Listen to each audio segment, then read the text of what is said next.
right, we're live.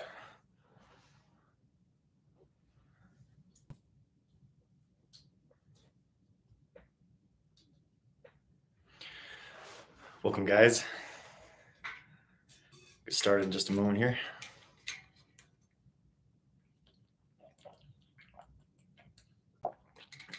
So, welcome everyone.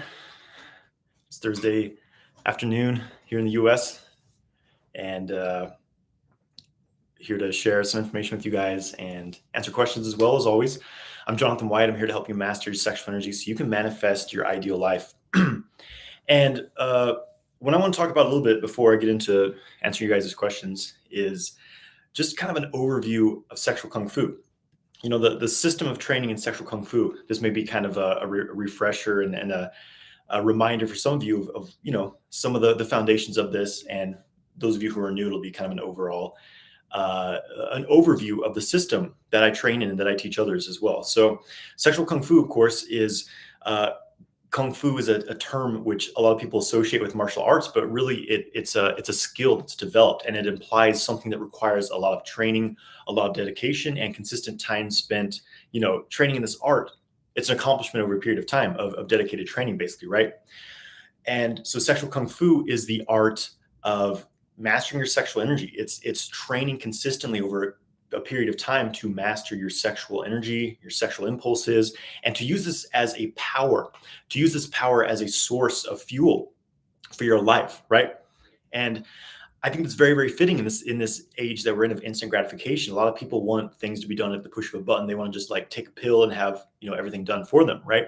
And so there's been this kind of turning away from uh, this idea of self-mastery that's so inherent in a lot of the ancient arts, the ancient energetic traditions, and of course sexual kung fu especially, which is this concept of really training, like really working hard every day, spending time really focused, really concentrate on one specific task to master it, right? And I think that's something the world really needs right now, right?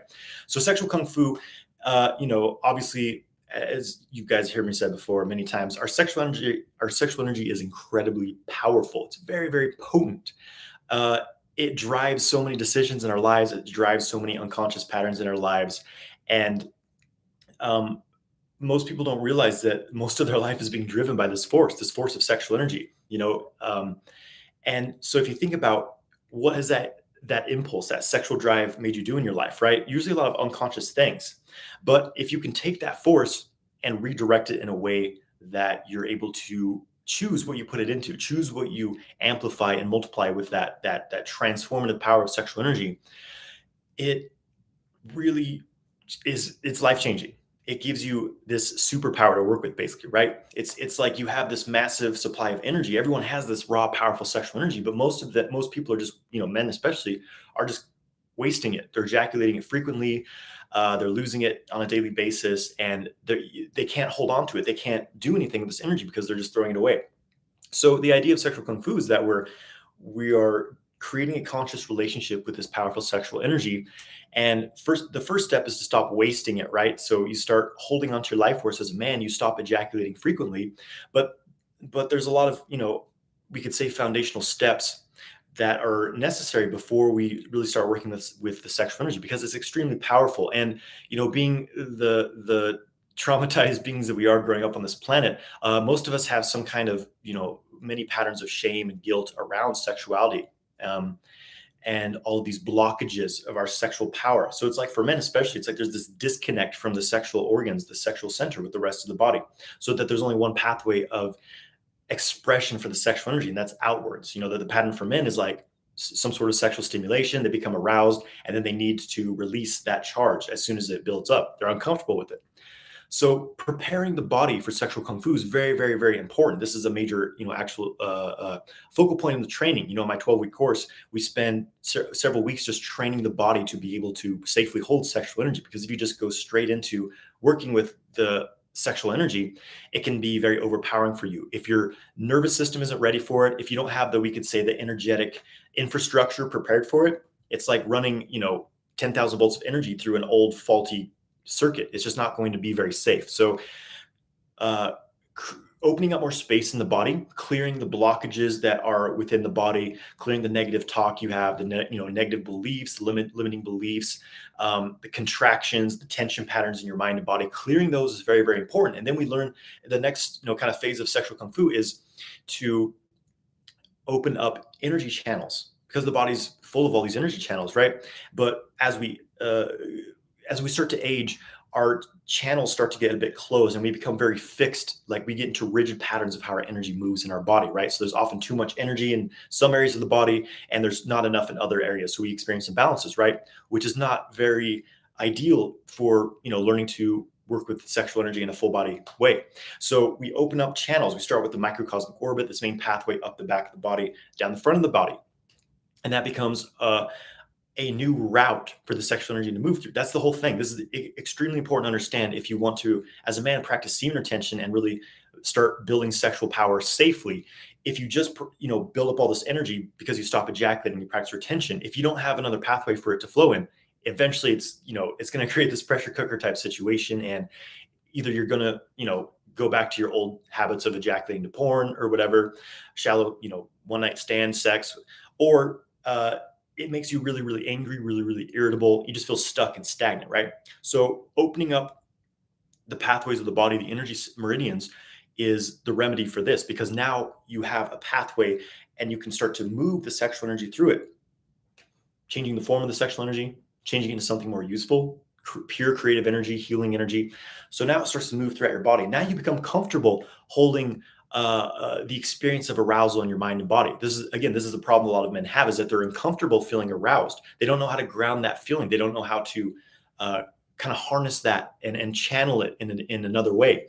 As soon as most men feel aroused, they feel like they need to, do something about it. I need to have an orgasm and release this energy. So opening up the body helps you deal with that, basically.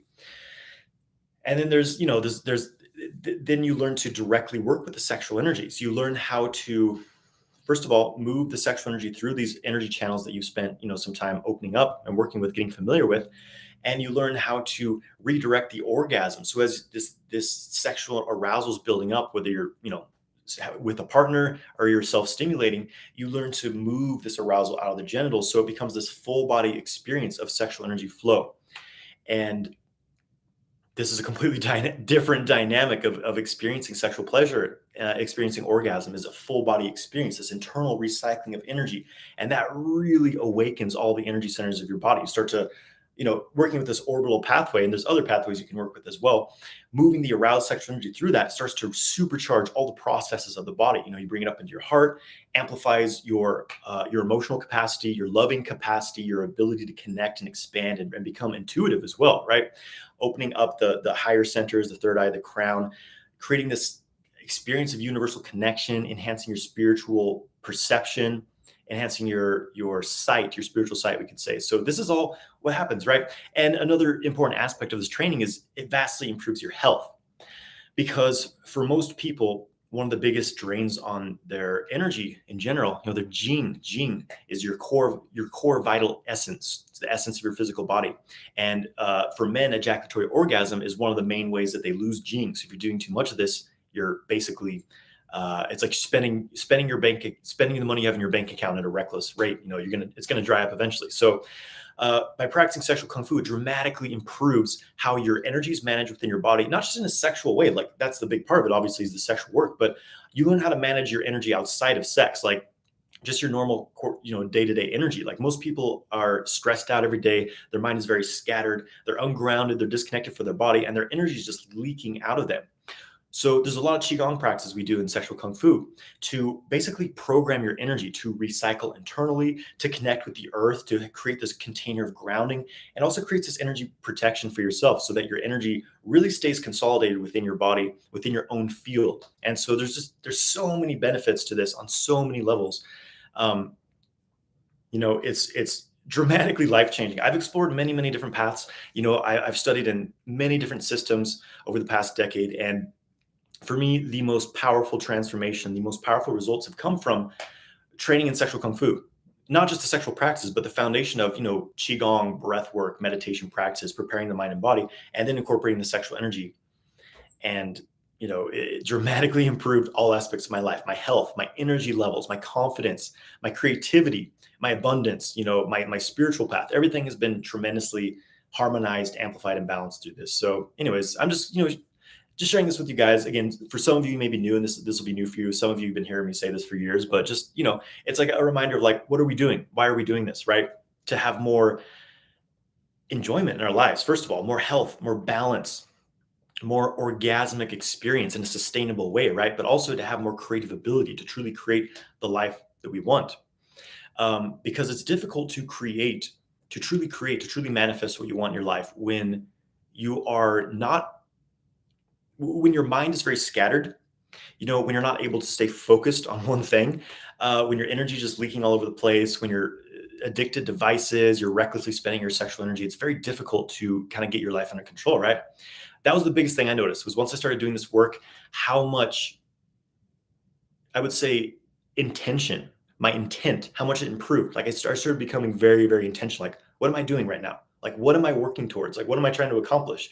I spent a lot of my life just, just kind of in a daze, just kind of reaching out to the world around me, trying to get something that made me feel good in the moment. But once I kind of got my energy in balance, under control, and grounded, it became much more like, what's the bigger picture here? What am I doing with my life? Why am I here? What am I creating? What am I putting my energy into? And is it like, am I investing my energy wisely? Are the things I'm investing my energy into like paying back, or am I just wasting my time and my energy? So anyways, I'm kind of ranting at this point, guys. But again, just the overview of sexual kung fu, and it's incredibly powerful. It affects every level of your life. This is something I hear a lot from the men who go through my multiorgasmic man course, is that a lot of them say, yeah, I took this course because I wanted to have non-ejaculatory orgasms and have better sex and overcome, sexual dysfunctions. And it ended up improving every single aspect of my life, like not just the sexual part, but so much beyond that. Right. And that's been my experience as well. I originally got into Taoist practices because I was like, oh, multiorgasmic man by Mantak Chia, like, oh, how to have, non-ejaculatory orgasms, how to last longer in bed and experience more pleasure during sex. Then that got me into, qigong, Taoist practices, meditation, and it completely transformed me. So almost to the point where like the sexual benefit, the sexual experiences are almost secondary to like just the primary core of just feeling energy moving through your body on a day-to-day basis, having a practice that charges you up, gets you high naturally, makes you feel amazing. Like, I mean, that's something everyone needs, right? So with that, guys, if those of you who are new, if you're wondering where to start, I've got some playlists here. I recommend going through my qigong playlist. Really, really great system on YouTube. Really great system of energy cultivation to help you open up your channels, get more in the flow, balance your mind and body. That's a great starting point. Also, my sexual kung fu exercises playlist has some practices for working with your sexual energy. So those are great starting points. And, I've got my 12-week course, Multiorgasmic Man, which will be opening again in the near future. That's kind of the deep dive, intensive, like you really want to master it. That's stuff that's for you if that's your intention. So with that, guys, thanks for joining. Always good to be here with you guys. And I'm going to go ahead and answer some questions now. So feel free to send in your questions.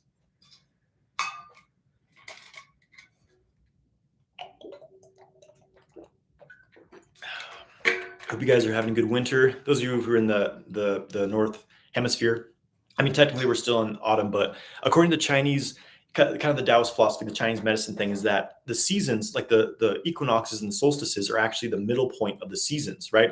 So energetically, we've been in winter since I think early November. And I've been talking about this a lot lately, but I used to hate winter. Like I used to find it really depressing and stuff because I used to love the warm weather primarily, but I'm starting to really enjoy winter. It's this time of really just like letting go, like slowing down, really going within, resting, nourishing. And it's kind of like you're charging up, you're gaining energy, gaining insight for what you want to kind of go out and expand, in the spring and accomplish the rest of the year. So it's a really, really amazing time. It's a great time for meditation and just like kind of brainstorming what you want to create, but not necessarily taking action on it yet, right?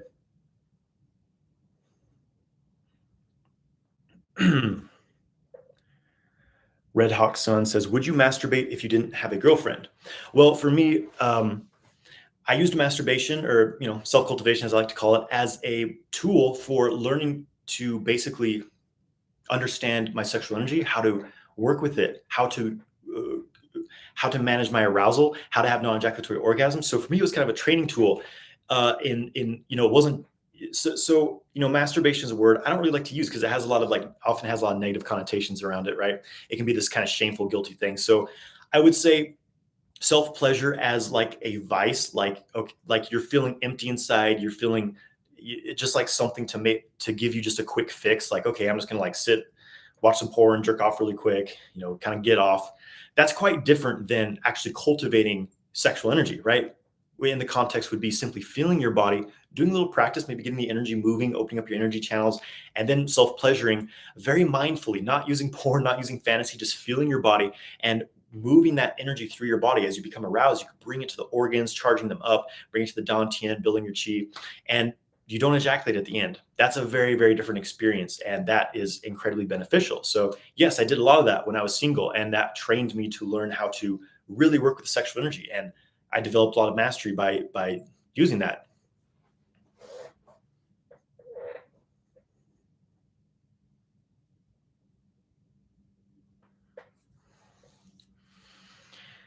Escuela Psic- Psicodelica says, "How do you stop having negative thoughts with sexual energy?"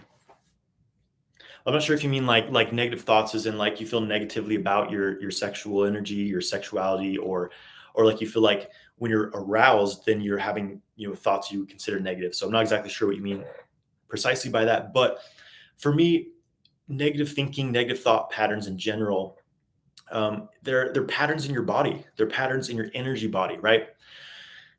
There's a lot of thought forms floating around the planet that are quite negative, right? And so it really comes for me. What helped me the most with it was first of all practicing meditation because you learn to observe your mind, you learn to observe like how many random things are just going through your mind at any given time, and you learn to kind of slow it down so you become more selective. Like, okay, there's this kind of thought popping into my head. Do I start to focus on it and feed it and amplify that thought, or do I simply say I don't want to think about this and just kind of like release it from my mind? Obviously, that takes some training, but and also doing energy practices like qigong where it's basically like this energetic hygiene. You're clearing out chi patterns, you're opening up your channels, kind of dredging the channels of sick energy, which are often thought forms as well, and you release these from your body, and you will notice your thinking starts to change as you begin a serious internal cultivation practice. So it's really about having some sort of practice, doing meditation and just watch practice, controlling your thoughts, practice not just going off on a feeding every thought that you have. It's something you have to practice and develop yourself.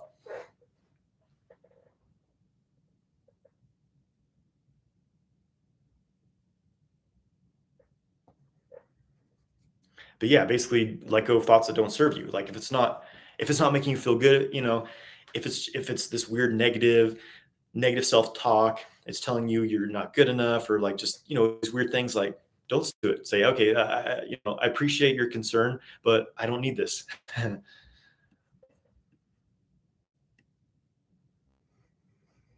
Julian's Taylor says, "Thanks for recommending the Multiorgasmic Man, best book ever." It's pretty good. I like Taoist Secrets of Love better. It's a bit more comprehensive as far as like the energetics. Man is solid. It's a good kind of introduction. I will say though, the practices in both of those books are kind of limited. A lot of the like tension, squeeze your pelvic floor, that stuff for me, I don't really use that anymore. It made my sensitivity during sex. Basically, too much pelvic floor squeezing makes you ejaculate quicker in general.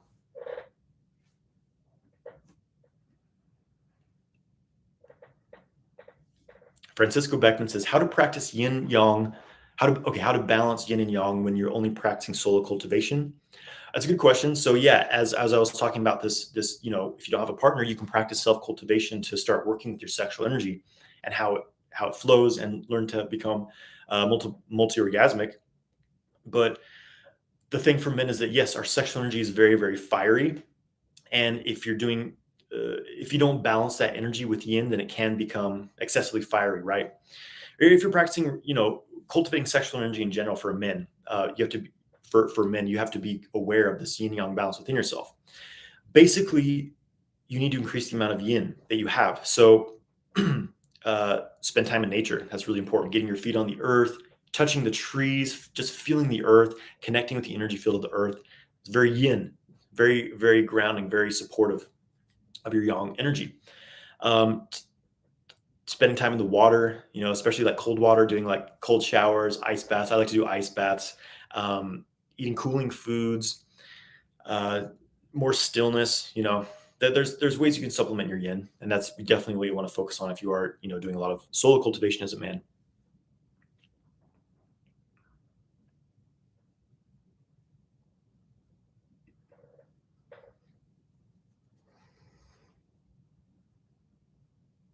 Okay, Royan Sachs, I think the first part of your question got cut off. I only see it says, and talk, having a logical mind more than intuitive or emotional. What's the reason behind that on chakra levels? So I think I missed the first part of your question. For some reason, YouTube doesn't post like sometimes people post comments on YouTube and they don't show up for some reason. So I apologize. Maybe type it in again. Sorry about that.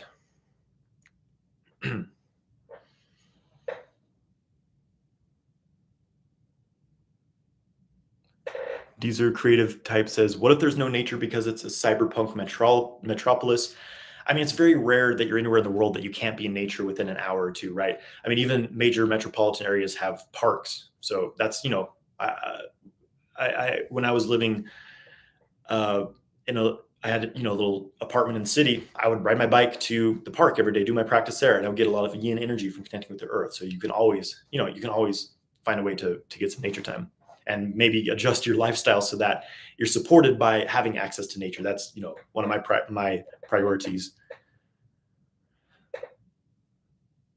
Rod Calcogno says, do you allow fantasies to arise while self-cultivating or just develop the energy as a meditation with the breathing techniques? Is it bad for dopamine levels to fantasize? So I don't recommend going crazy with fantasy. Like if you're fantasizing the whole time you're having sex with yourself or with a partner, then you're not really present within yourself and what's actually happening. And that can kind of become this thing that you rely on. Now, for some men, it can become difficult to become aroused in the setting. So in the context of self-cultivation. So using a bit of fantasy can be okay just to like develop some arousal. But I say once you are aroused, let go of the fantasy completely and just focus on the feelings that you're having and what's happening in your body.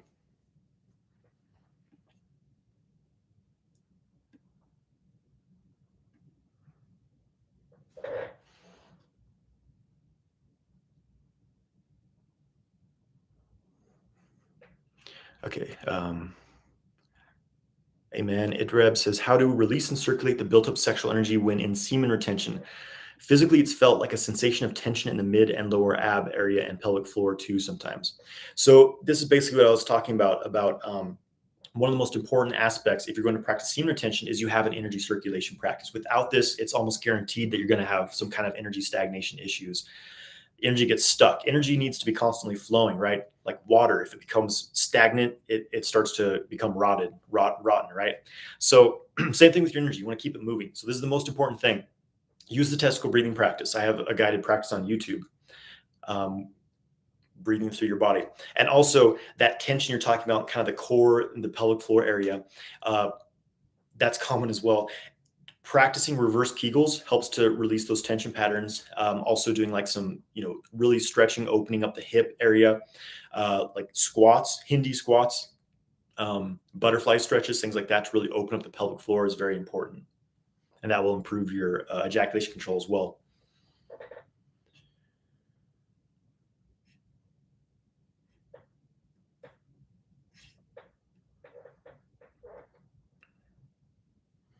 Mateo Vega says, how long would you wait to do seminal breathing after practicing the microcosmic orbit? I'm not sure what you mean by seminal breathing. If you're talking about testicle breathing, in that case, you can do it, basically right after you do the microcosmic orbit. You can do it at any time, really. Or if you mean like in a sequence of like progressing through the sequence, like working with the microcosmic orbit as a foundation for, the testicle breathing, the orgasmic breathing, moving the sexual energy through the body. I would say, it depends. You want to feel at least comfortable doing the microcosmic orbit practice, because if, the better, basically the better foundation you have with the microcosmic orbit, the more success you will have with the moving sexual energy through it. Right. So I would wait, I would practice at least for a few weeks doing the microcosmic orbit, maybe, even months. But I'd say it's fine to like do some microcosmic orbit practice and then just try like a few minutes of breathing the sexual energy through that orbit as well, just to, see what happens, because it will also increase your awareness of the microcosmic orbit as well.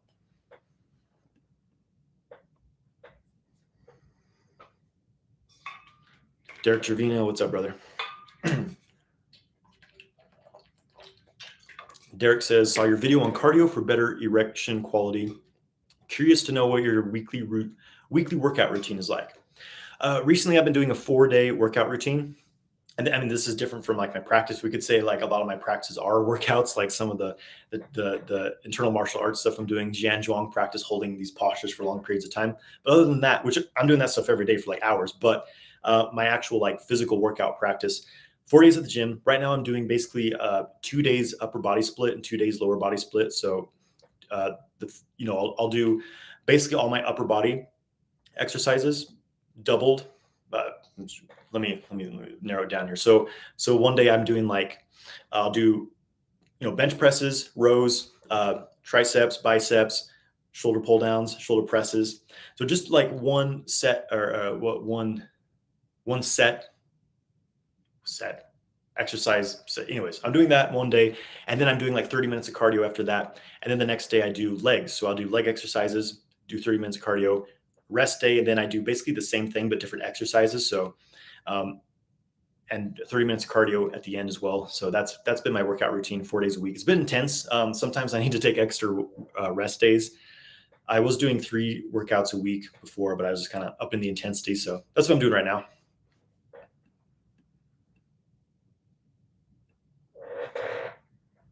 My chair's a little squeaky. Lemaine Hargrove says, how long should you self-cultivate? I try to increase my times every session and every day. I would say in general, at least for 10 minutes, because part of that is you're training your endurance, your sexual endurance. So basically, the longer you can last on your own, ideally, the longer you'll be able to last with the partner, right? And I think an important part of that is not going too high, not getting too high in your arousal level too quickly. So learn to like really keep yourself at a lower state of arousal for as long as you can. I think that's some of the best training for building sexual endurance, basically. But build up to like 30 minutes, an hour. I wouldn't go much more than an hour, probably. So yeah, that's my recommendation for that. Maybe a few sessions a week.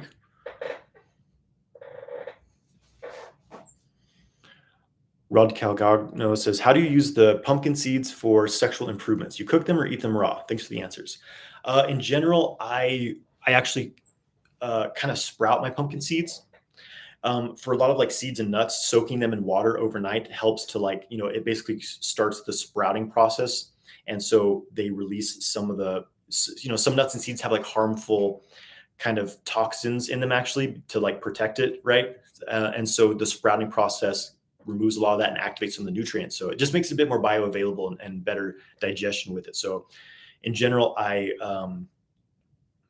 soak my pumpkin seeds overnight, and then dry them and eat them the next day. I usually put them in smoothies. I like to make a smoothie. I've got a smoothie recipe on my YouTube for ejaculation recovery, but I like to make a kind of a pumpkin seed milk where I'll mix a bunch of pumpkin seeds with goji berries, like a little bit of honey or something, and blend that up. And it's really amazing, really nice gene tonic.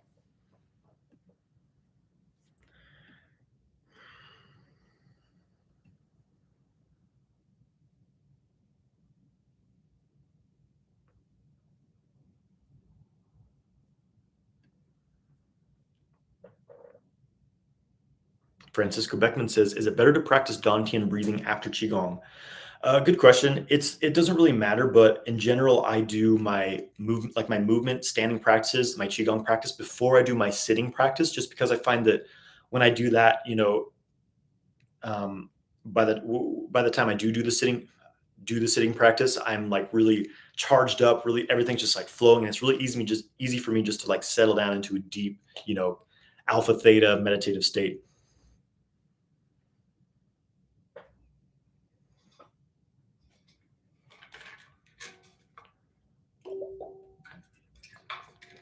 Rendell Frank says, would we be more naturally multiorgasmic if we had far less trauma in our lives, which causes tension?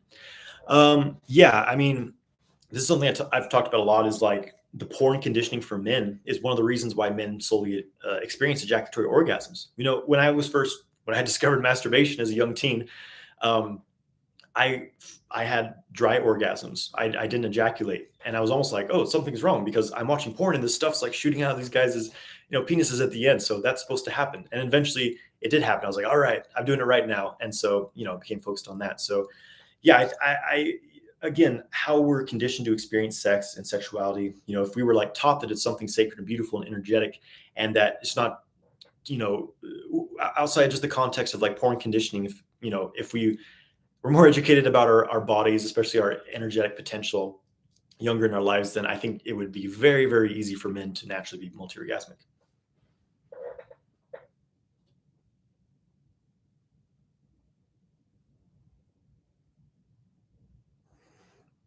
Escuela Psychodelica says, what do you think about sleeping with a girl occasionally? I think it's fine. If it's someone who uh, feel connected to, someone who you trust, someone who, you are happy exchanging your energy with, it's fine. You can sleep with her as much as you want. Just learn to, have non-ejaculatory orgasms, because if you ejaculate too much, even during sex, it's going to deplete your energy.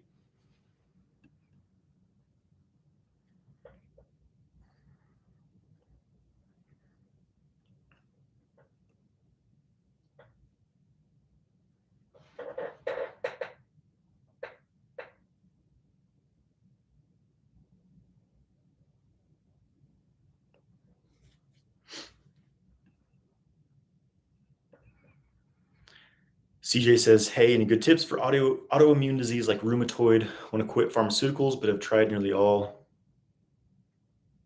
Ends there.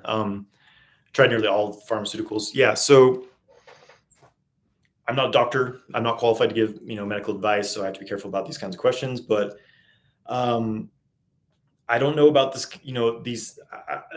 these types of conditions specifically. I've heard that something that helps people with like arthritis, for example, is drinking distilled water, because the distilled water has no um, minerals or anything in it. It's nothing. And it actually, some people say it pulls all the minerals of your body out, but I've heard it just pulls out like toxicity things, like especially from the joints, like weird buildup in there. I don't know if that's really relating to what you're talking about, but autoimmune diseases, there's many causes, there's many things. I'm not qualified to give medical advice through a comment on a video, but do some research, find a good naturopathic practitioner, a good healer, acupuncture, someone who's really who their whole thing is helping people with these kinds of conditions.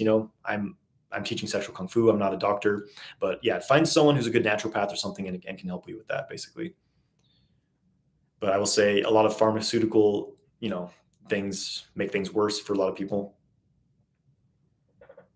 It's another control system.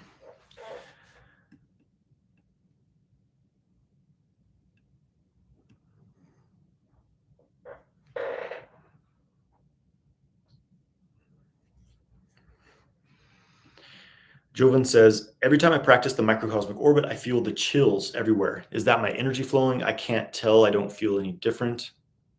You'll have all kinds of sensations when you're working with energetic practices. Yeah, some people feel chills, some people feel heat, tingling. Sometimes I feel like almost it's like little ants are biting me somewhere, like that little like tingling thing. Sometimes I feel that. For me, it's usually like the feelings of energy moving is like this hydraulic, hot, bubbly, vibrating fluid, electrical as well. It's a really nice sensation. So, but it's going to feel different for everyone. Brett says, what are your thoughts on standing meditation? Do you still practice it? Yes, it is the foundation of my entire practice. I do Zhanzhuang, standing meditation every single day. Yeah, it's been the foundation of my practice I've been doing it every day for almost 8 years now. It's phenomenal. If I was just going to do one thing ever, it would be that practice, because it's absolutely amazing how it can really develop your energy and ground you as well, develop the dantian, open up channels, all kinds of things.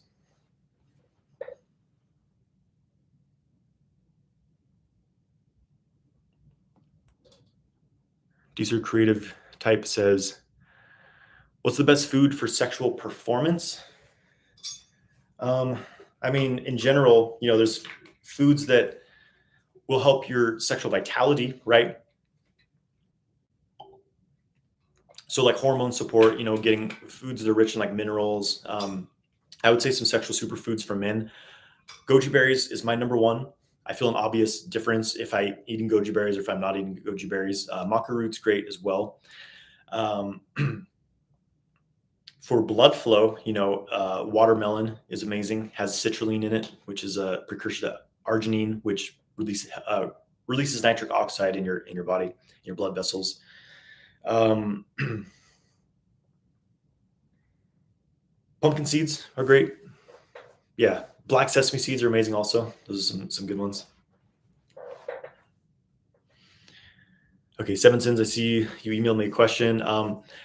I I'm really really busy, guys. I apologize if you email me and I don't get back to you. I don't have time to get to everyone's emails at this point. It's kind of one of the reasons I started doing these Q&As. Is this is the best way to ask me a question, unless you're in my if you're in my groups, if you're in the multi-orgasmic man course, then you can ask me questions in the group there and things. But I unfortunately am not able to get to all my emails all the time. So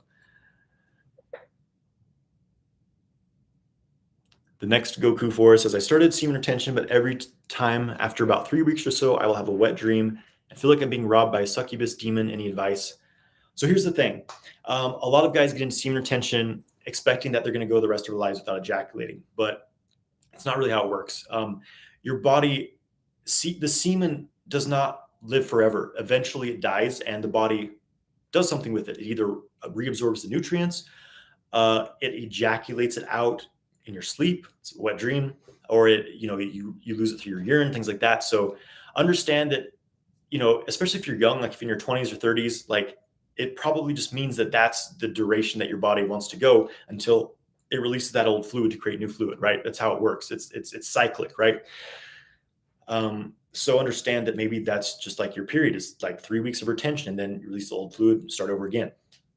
You can check out my video on wet dreams on YouTube for things that will help prevent them. But in general, if you do everything and you're still having wet dreams after 3 weeks, 4 weeks, 6 weeks, whatever, then it's probably just when your body wants to release the fluid, and you don't lose benefits at that point because you're not ejaculating every day. It's a rare occasion for you.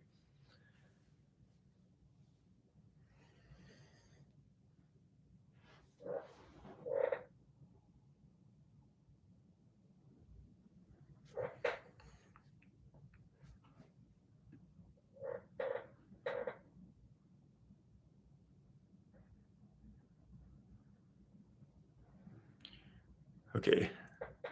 Escuela. I struggle with connecting sexually with women. Like today, I was with a girl and thought, oh, wow, she's amazing. But by getting closer, I felt zero sexual tension. Well, ask yourself, are you in like your masculine polarity? Are you in a strong masculine polarity? This is kind of the thing in relationships is the stronger the polarity is in a relationship, the stronger the yin yang dynamic. And this is, it's true in any relationship, whether it's opposite sex, same sex, whatever. Without a strong polarity, then yes, there will not be as much kind of sexual attraction, sexual tension, so to speak, right? So are you in your masculinity? Are you the decisive? Are you decision maker? Are you taking control? Are you saying this is what we're going to do? Taking the lead, right? Or are you kind of like holding yourself back in a lot of ways, and then she's kind of the one taking control, right? So this will create kind of a more weak polarity in general. I mean, it depends. Some people there's sometimes the more yin guy with the more yang woman works, but in general, if you're feeling a lack of sexual tension, then look at your polarity. Are you really in your masculine? I think David Data's work is really great on this. The way of the, completely forget the name of his book. What's the David Data book? Something about the way of the man, the superior man, way of the superior man. It's a great book. Robert Glover's got some great work as well. No More Mr. Nice Guy, and just understanding like the dynamics of what's kind of destroying your sexual polarity in your relationships. Maybe you're just, not fully in your confidence, not fully in your, I don't know. It's difficult to say, right?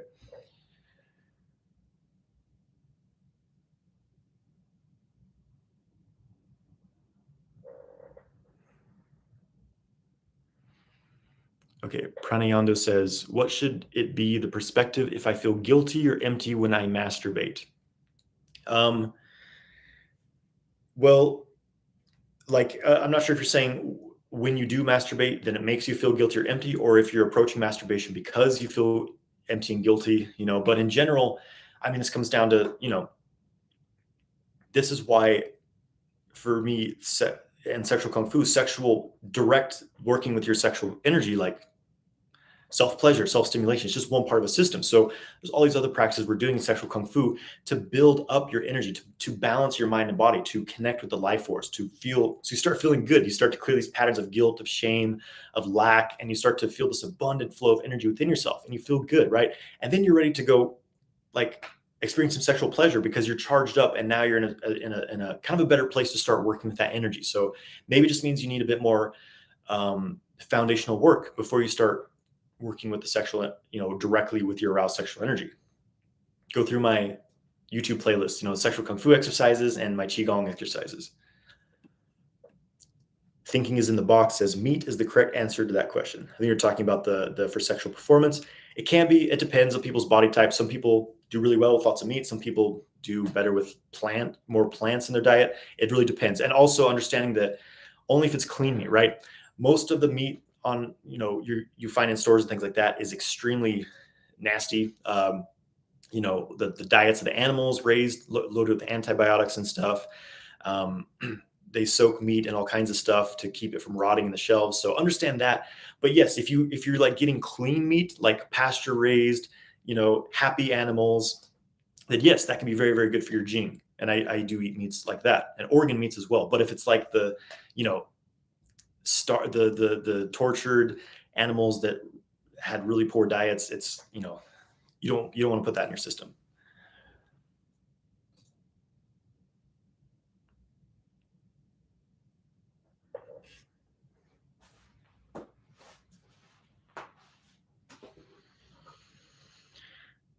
Esquilla Psychodelica says, how do you decide where to focus your sexual energy on? Well, it's just, this comes down to the question of what do you want in your life? What makes you happy? What lights you up? What makes you feel excited? What are you passionate about? What do you want to create in your life? What things did you enjoy when you were a child? Like, what made your imagination run and just you were able to like play and create with for hours? I don't know. I don't know what that is for you, but ask yourself the question, get clear on that, and then start figuring out what you want to do with your life and start putting your sexual energy into these things. Put it into your path that you're on, putting it into creative outlets. For me, it's music is a big part of that. Your spiritual path, your relationships with others, your relationship with yourself. There's a lot of possibilities.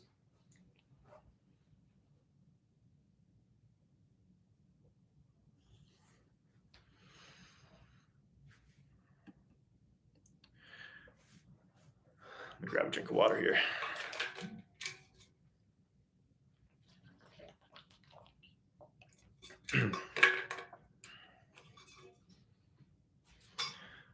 Whale Denny says, hey, Johnathan, please talk about worthiness and the connection with the source inside of us.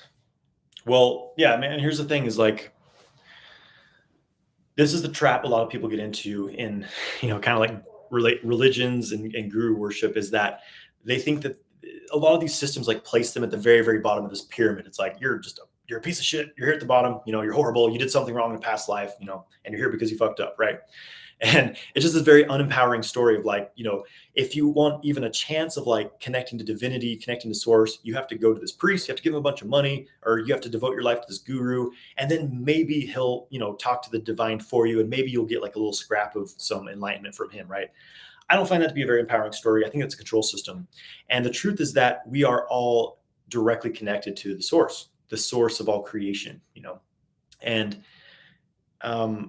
that's really what the deeper implications of this practice is of sexual kung fu and in Taoist energy cultivation. A lot of passive cultivation, but in general, that is the ultimate result is you develop a much greater connection with your source, the source energy, which is within us. We're connected within us, the source. It's not up there. It's not out in the, way out up there. Yes, it is there as well, but it's also within us, right? So understand that we are divine beings. We are an aspect of this creator source field embodied into this program, which our body is. We have certain parameters, we have certain limitations, we have certain strengths and things, right? So understand that we're all a piece of divinity, every one of us equally. No one is really above that, right? And I don't know, when you cultivate your energy, when you cultivate this, you don't need gurus, you don't need priests, you don't need, some guy who's trying to sell you something or make you follow all of his dogma and everything. Like, you have everything you need within you, right? Obviously, you need to develop that a little bit, cultivate that. Yes, other people can help you with this. Training in certain systems will help you with this, but understand at the end of the day, we are all co-creators. We are all sovereign beings, and each one of us has this amazing potential within us. Just must cultivate that and remember it. And I think spending a lot of time in nature, you know, spending time practicing, spending time meditating helps you really develop that and remember that.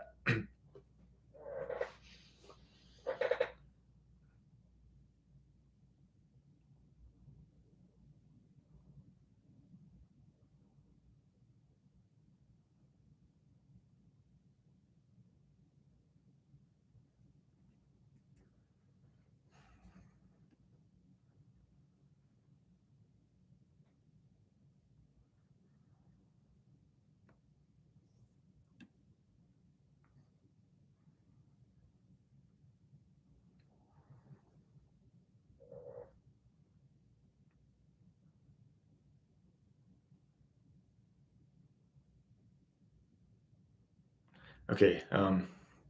Mr. Booyah says, I'm trying to read this question. He says, Jonathan, would you say that the loss of essence itself, oh, okay, you refine it, is what leads to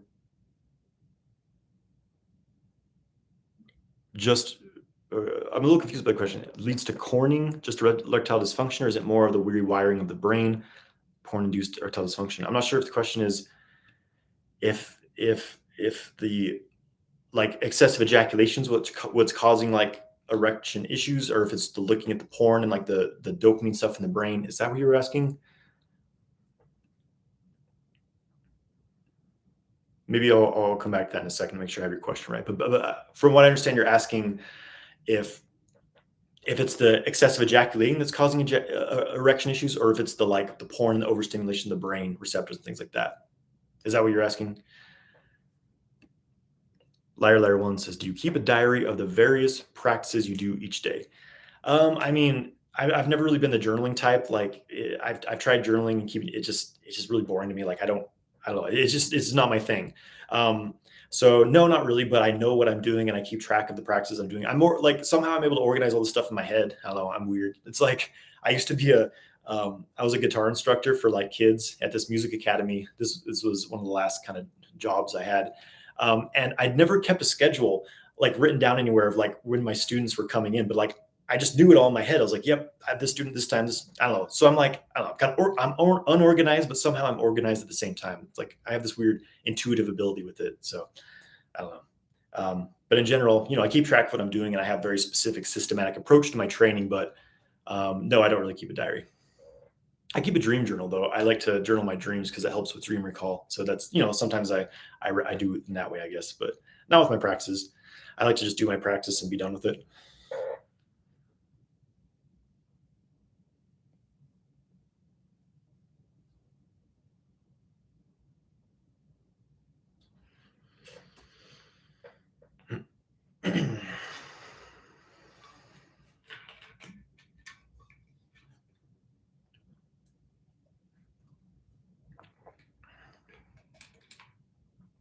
Okay, well, I'm going to kind of address this question about the erectile dysfunction and whether I think you're saying whether it's from excessive ejaculating that causes erection issues, or if it's like from watching porn and like the brain being wired and all these things. It can definitely be both. Um, because yeah, it's kind of it's a double-edged sword. Like when you've been masturbating to porn for years, ejaculating to porn for years, so it's harming you in multiple levels. So it's, first of all, just the pure, you know, physical energetic level of releasing semen every day. It starts to dry up your endocrine system if you're unable to replenish that, right? Um, so the loss of gene itself takes a big toll on the system, and that's going to cause sexual dysfunctions. But then also the overstimulation from porn, which is affecting your brain, it's affecting your nervous system, your dopamine receptors. It distorts your whole ability to have like arousal response. It desensitizes you to need very intense sexual stimulation just to stay aroused, right? So it's all these things together basically, right? So that's why if you're kind of overcoming this, right, Like for me, I was looking at porn, I was masturbating to porn pretty much from age, I think 13 or 14 until age, I think 24. It was about 2013 when I stopped. So it's both, I think, right? And for some men, maybe more one or the other. So, which is why I think men who are like 18 years old are experiencing this porn-induced erectile dysfunction, because they probably haven't really totally like depleted their gene, but their brain is so like overwhelmed by the porn stimulation, the dopamine receptors and everything, that they need excessive arousal to get hard, right? So so healing from that, obviously, stop watching porn, stop ejaculating recklessly, and start rebuilding your gene through qigong, through proper nutrition, diet, rest, herbs, and sexual practices as well. And so you rebuild the system, rebuild your gene, and also the brain starts to become normally wired again when you release that.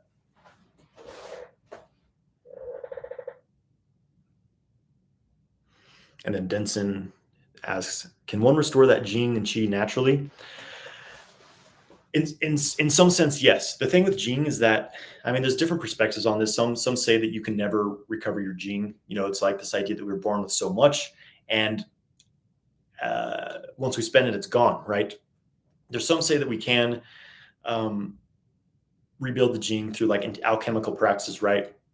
And the thing is if you could really rebuild your Jing, then you would essentially be immortal. Like if you could really, really build it, you wouldn't die, you wouldn't age, you'd look 20 years old forever. I don't know anyone who's done this, but you can kind of, consolidate the Jing. You can help the body use it more efficiently, so you deplete less Jing, and you can definitely build your Qi back up, right?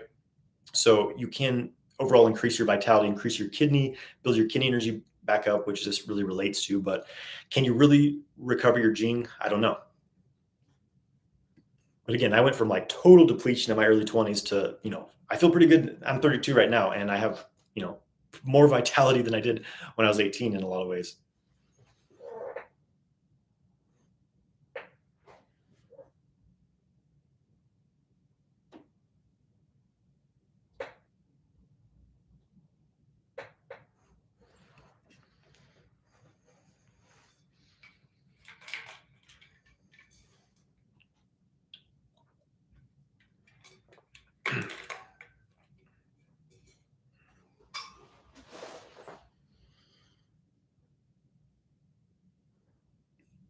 Oh, Brendan Frank says, would a man who's in touch with his sexual energy have a tough time making love to more than one partner at a time?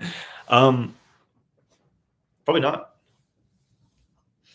It depends. It depends on, some people, it would be better for them to just have one partner who they're connecting with. That's how I am. But some people can have multiple partners, and I'm not sure if you mean like polyamory, like dating multiple people, or if it's like you're having like a threesome, foursome, you're servicing several partners at once. But I mean, yeah, with sexual kung fu practices, I mean, that's, the emperors of China, ancient China, that's kind of, some of these practices have a reputation from them, because these emperors were like, how can I really be the most powerful person? And so they used sexual kung fu practices, and they had like some of these emperors had like thousands of concubines. They're like, yes, bring me 90 virgins tonight, and they would just basically use the sexual kung fu practices to kind of, it was very vampiric though. They're basically draining these young women's energy to supplement themselves. And I have moral problems with that, but whatever, it was another time. And they at least, gave the women some luxuries in exchange, I guess. So anyways.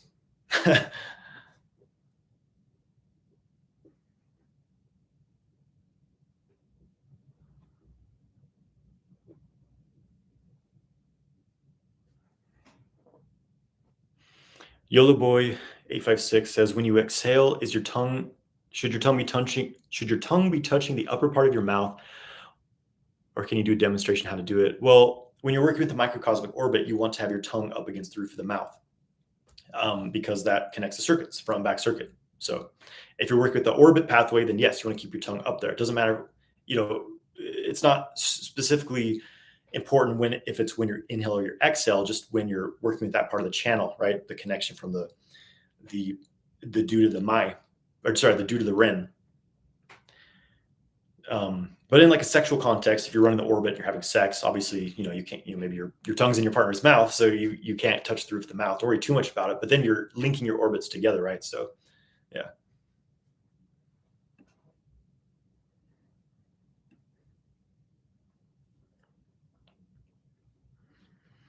Denson says, do you have a video where you talk about your journey from where you started to now?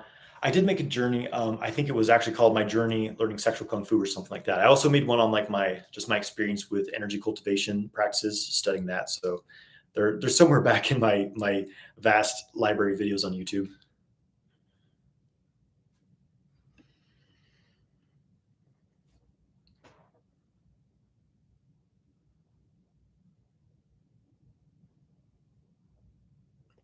DeMario James says, never heard of that, draining women of their energy. I mean, I think this is kind of an important thing to discuss here because with these sexual practices, there is the potential for abuse, as anything, right? In fact, that's, I think, why these have been such closely guarded. These practices that I'm just throwing out there in the world that, my teachers were throwing out in the world were like the closest guarded secrets in ancient times. Like people would literally protect these practices with their lives. They would probably kill to protect these practices. That's how secretive they were, because it is very, very powerful working with the sexual energy. And I think part of it is that the people who had these practices had the ability to be more powerful, right? And they wanted to have all the power. So like, well, I don't know if I want to teach you this because you might be able to reach my level or whatever. So, but yeah, the thing to understand is that sex is an exchange. It's an exchange of energy, right? But there's also the potential for one person to be kind of leeching off the other person. I'm sure, a lot of people have had the experience of dating someone like this. I certainly have, where they're just kind of draining your energy, vampiric, right?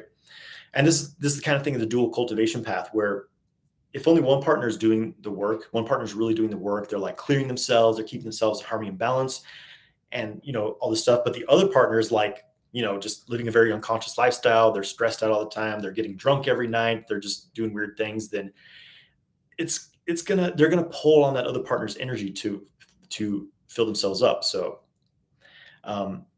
and yeah, specifically, again, there's been kind of this reputation of like sexual vampires, both men and women. There's like the white tigress teachings, which is basically for women how to like drain a man's sexual energy. And likewise, there's been a lot of these kind of adepts in the past who were, again, like the emperors, just pulling women's sexual energy out and charging themselves up with it, right? So that's why I teach this as a harmonious exchange. If you want to have sex with someone, make it an exchange. You give your excess energy to them and you absorb their excess energy. It's harmonious, it's balanced. Mr. Booyah says, sorry, I'm asking so many questions, but one last thing, will having bad teeth affect your chi? Well, I mean, having bad teeth can kind of be reflective of like your diet, your lifestyle. It can also be related to like the health of your organs and things like that. So overall, it can be like not necessarily like the teeth themselves that are affecting your chi, but they're just more like the readout of some of the things that are happening in your lifestyle and things like that. So it may show that overall, maybe there's some, imbalances in your body. And that may reflect likewise that your chi isn't, as optimal as it could be, but you can always change that through, again, lifestyle changes, through practicing energy cultivation and everything.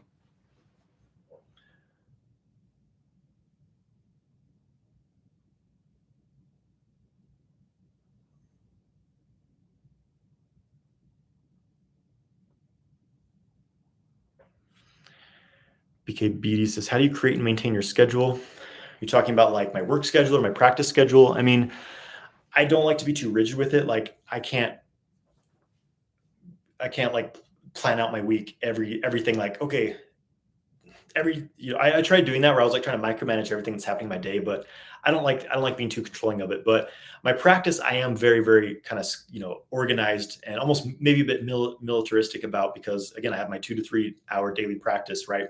And that's important to me. It's important to me that I keep developing, that I keep, going to higher and higher levels of my practice. So as far as that, it's just a matter of like, obviously there's all these different practices to do, but it's like, which ones do I really need to focus on right now? What do I need to balance more right now? Am I feeling a bit ungrounded? Do I need more grounding practice? Am I feeling a bit, is my energy level a bit lower today? I feel like I need to charge up. There's certain practices I'll do for that. So I don't know if that's helpful, but it's just about being mindful of the time you have and what you want to do. And for me, it's balancing work with play. Like, yeah, I'm very serious, dedicated to my lifestyle, and I'm very disciplined, but I also like to give myself time to just like do whatever, like be childlike, have fun, play. Okay, YouTube, Instagram feed is about to go down. It cuts me off at an hour, but I'm going to pull it right back up. So I'll see you guys back on Instagram in just a second. Gotta do this every time. Not sure why I get cut off at an hour on Instagram. But at least I'm not banned on there as I have been on the past, so that's good. Um,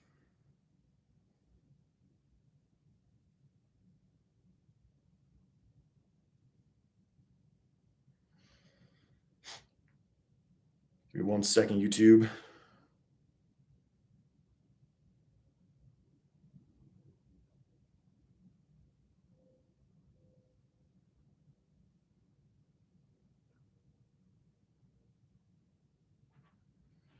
All right. Where are we at?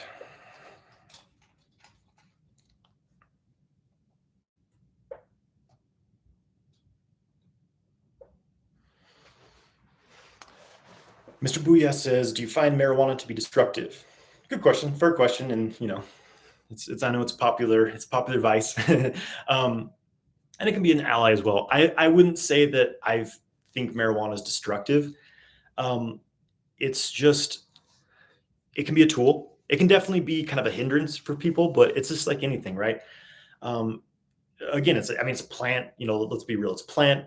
It grew in nature. Like no one's died from having too much marijuana. You can't overdose on it. So on that level, it's pretty harmless overall. But energetically, it can cause some imbalances. In fact, hormonally as well. I don't recommend having it like every day. It's definitely too much unless you're like taking it for like medicinal reasons. Then sure, obviously it has amazing health benefits for people who really need it, right? But in general, just like as far as like recreationally, I don't recommend being on it more days than you're not, right? For me, I noticed it really lowers my sexual energy. Like I felt pretty like desireful when I'm on it, but then like afterwards I just felt really kind of drained actually. Like I would often feel pretty drained the next day. And I've seen some things showing that it lowers testosterone and increases prolactin, and if you're using it frequently and things like that. So again, as any of these kind of plant allies, I will say that being very intentional about how you're using it, if you're going to use it, and not just like because you just want to get high and you're trying to escape problems you're having or things like that. I think for me, the number one thing is having a daily practice, energy cultivation. That gets me higher than anything. Um, yeah, but at the same time, we're human. We're on planet Earth, having a human experience. Like it's not going to kill you to, have some fun every once in a while. So I say, again, if you can, if it's just kind of like anything, like observe how it affects you. Like go a period of time without it, like go a month without it, and just notice, okay, this is how I feel, and then you can experiment, like having it and just see how it affects you. Like how do you feel? Like have it one day and then stop, and then like what do I feel now? Just use things with like this with respect and you know in moderation if you're going to.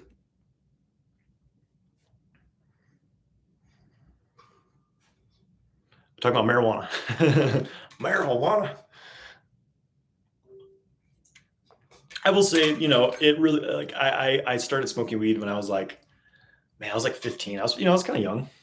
I know people do it younger too, and honestly, it kind of opened my mind a lot. Like it made me like I started thinking about things I hadn't before, but I also developed some kind of addictive relationship to it. Like from the age like 18 to like 21, 22, I smoked weed every day. And I was looking back at the time of my life, I was a little foggy minded. I wasn't the most productive. I was a little lazy, but anyways. Mr. Buyas says, I'd love to hear about how you came to your historical conclusions regarding Lemuria and Atlantis. I mean, I can't say anything for certain because, who really knows what happened before we were born, but I've done a lot of research. I've done a lot of research, a lot of reading, and It makes sense.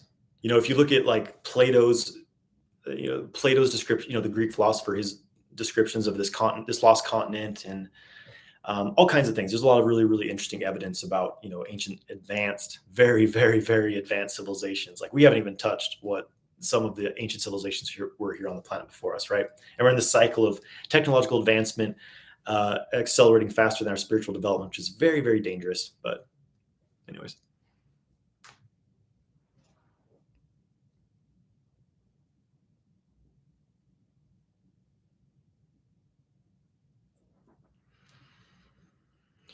Mighty Conquero says, I've gotten too used to finishing sexual activity with the power lock technique. Ejaculation process starts, though I don't let it come out. I want to change this and not need this process. Any tip?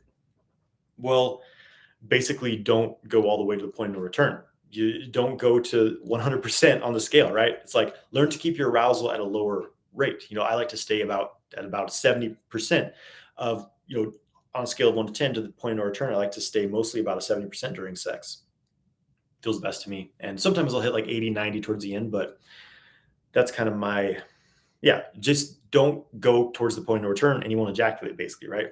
Do the power lock before you get to that point if you need to.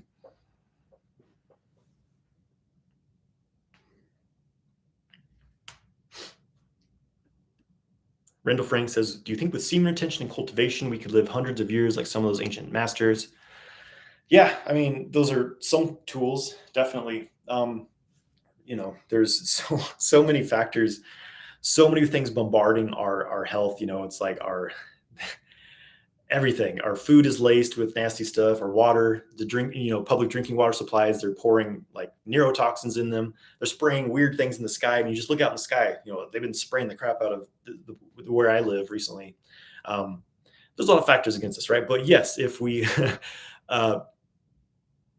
the right lifestyle, learn to cultivate energy, learn to cultivate stillness in our mind and body, and balance. And I definitely believe that we have the potential to live very long lifespans.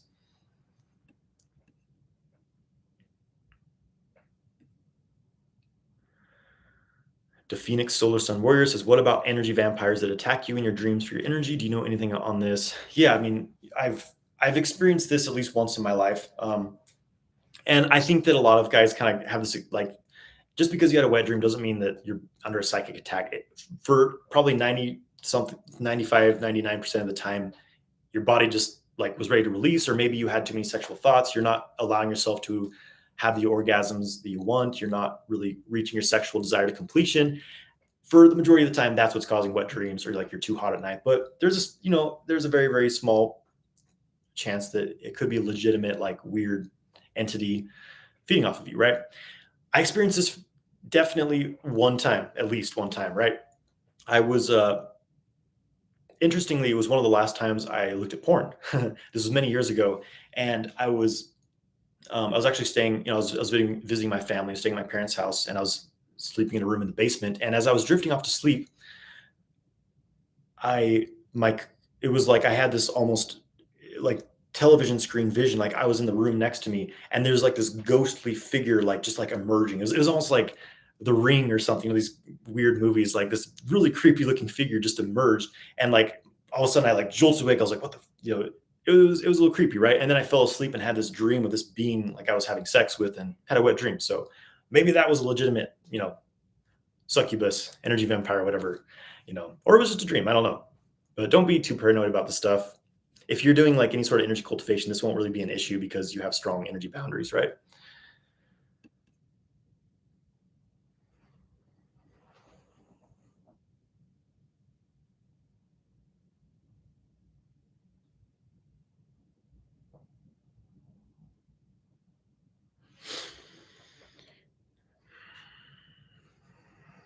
Okay, it's asking, do you have a certain mantra that you use to ground yourself?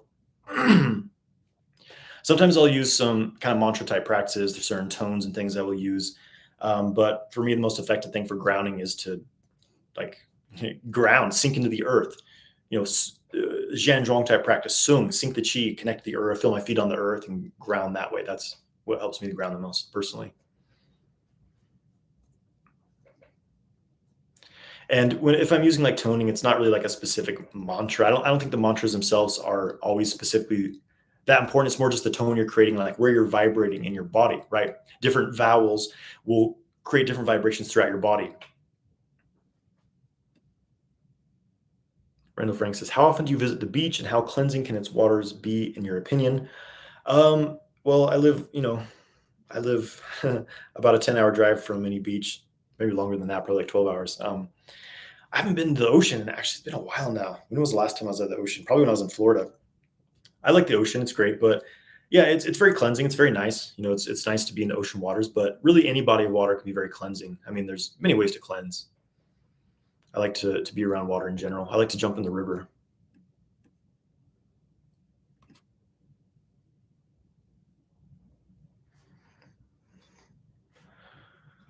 Aaron Colburn says chemtrails are very real. That's one of the first things I observed that woke me up. Things are not what they seem. Well, they call them I think geoengineering or something like that. Like, oh yeah, we're it's kind of like open now. Like, yes, they're dumping stuff in the sky. Like, it's interesting, but it's just interesting to me that like people don't really pay attention. Like, look, there's these planes are going over, and there's these like streams going behind them. They literally turn into clouds, and by the end of the day, the whole sky's cloudy. It's very interesting.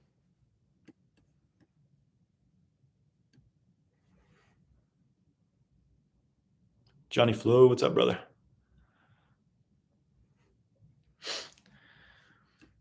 All right, guys, I'm gonna answer just a few more questions and jump off here. Mr. Booyah says, "What are your beliefs regarding the afterlife?" Well, I mean, I don't have any, specific like what the after, I mean, my belief, kind of my intuition is that we're infinite beings,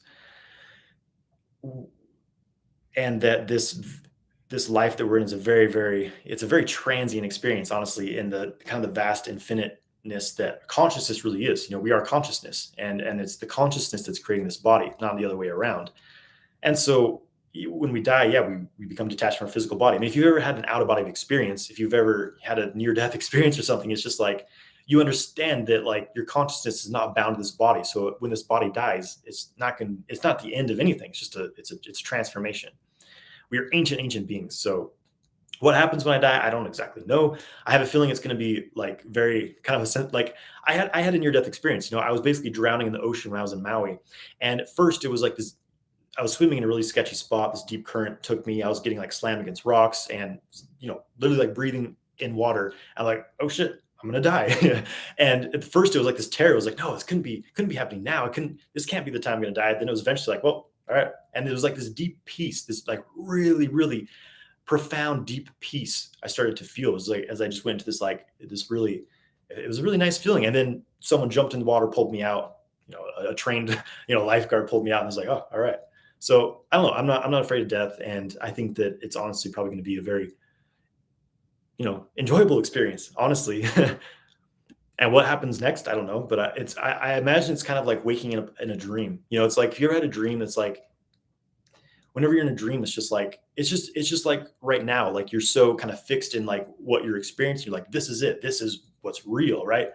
And you're like so caught up in like the drama that's happening in the dream. And then you wake up, you're like, oh, that was just a dream. Like, no, that was real. Like, and there's kind of this relief, right? I imagine that it's going to be very similar when we die.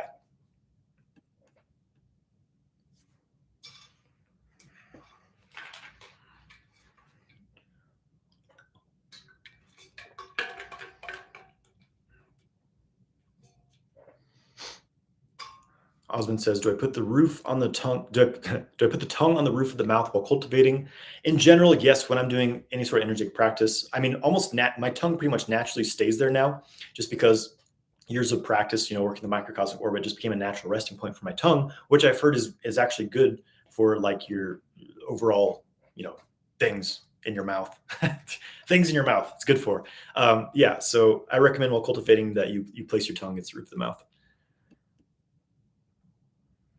Mr. Booyah says, "How does one stop semen leakage during bowel movements and urination?" Well, this is happening. It probably means that there's just like an overflow happening anyway. It's probably not a big deal, and it may mostly actually be prostate fluid that's coming out. Just like maybe I don't know if you've been like having a lot of non-ejaculatory sex or sexual stimulation. It's just this fluid kind of builds up in the prostate, and it may just be being released through that. So I wouldn't worry about it too much unless it's like you're, losing a full load of semen every time you pee, right? Rendell Frank says, when the pandemic is over, would you do more seminars and retreats in person? I mean, is it going to be over? We'll see when they decide for it to be over. But I'm thinking of doing some retreats this next year, like some retreats and workshops. I definitely want to do much more in-person stuff. I mean, there's places in the world that are pretty open right now, and there's places where it's 1984. So it's this interesting thing, the situation we're in, and it's a lot of it comes. We're not going to go into that, but basically, yeah, I'm planning on doing some workshops and retreats probably this year. Like maybe this spring, I might be doing one. So I'll be letting you guys know for sure. So I want to doing this work in person, doing it live is the most powerful for sure.